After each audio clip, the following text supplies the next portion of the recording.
শুধু দর্শক শ্রোতা মণ্ডলী, আপনারা দেখছেন বরাক সংবাদ। এই মুহূর্তের একটি গুরুত্বপূর্ণ সংবাদ নিয়ে আপনাদের সম্মুখে উপস্থিত আমি খয়রুল। রামকৃষ্ণনগর বিধানসভার গম্ভীরাঘাটে ই রিক্সা ও মোটরসাইকেলের মুখোমুখি সংঘর্ষ, আহত 3। নিয়ন্ত্রণহীন ই রিক্সার দাপটে আবার রক্তাক্ত হল পথ। রামকৃষ্ণনগর দুলসরা নেবিয়া সড়কের গম্ভীরাঘাটের পাশে ইলেকট্রনিক অটোরিক্সা, ই রিক্সা ও মোটরসাইকেলের মুখোমুখি সংঘর্ষে অন্তত 3 জন আহত হয়েছেন। স্থানীয় সূত্রে জানা গেছে AS10 BC 7103 নম্বরের একটি ই রিক্সা দুলসরা থেকে নেবিয়ার দিকে তীব্র গতিতে যাচ্ছিল।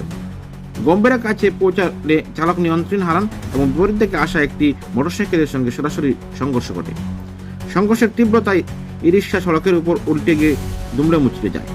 মোটরসাইকেলে আরোহী দৈবক্রমে বড়সড় বিপদের হাত থেকে রক্ষা পেলেও তিনি আহত হয়েছেন। অন্যদিকে এই রিক্সার চালক ও এক যাত্রী গুরুতর জখম হন। দুর্ঘটনার শব্দ শুনে স্থানীয়রা তৎক্ষণাৎ ঘটনাস্থলে উপস্থিত হন। তারাই আহতদের 3 জনকে উদ্ধার করে দ্রুত হাসপাতালে পাঠানোর ব্যবস্থা করেন।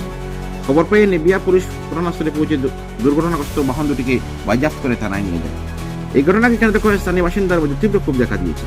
এলাকাবাসীর অভিযোগ, লাইসেন্সবিহীন অটোরিক্সা চালকদের বেপরোয়া গতি, ট্রাফিক নিয়ম না মেনে গাড়ি চালানো, অনভিজ্ঞ চালকদের দৌড়াতে পথচারী ও অন্যান্য যানবাহন চালকদের প্রাণ সংশয় হয়ে দাঁড়িয়েছে।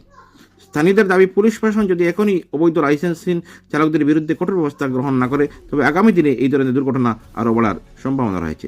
দেখুন এই প্রতিবেদন।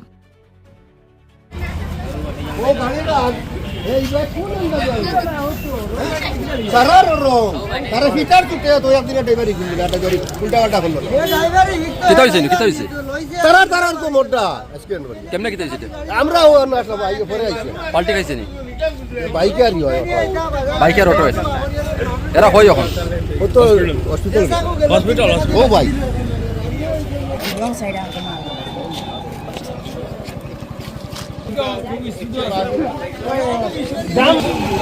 বাইকে বেলা কোন কটাইল না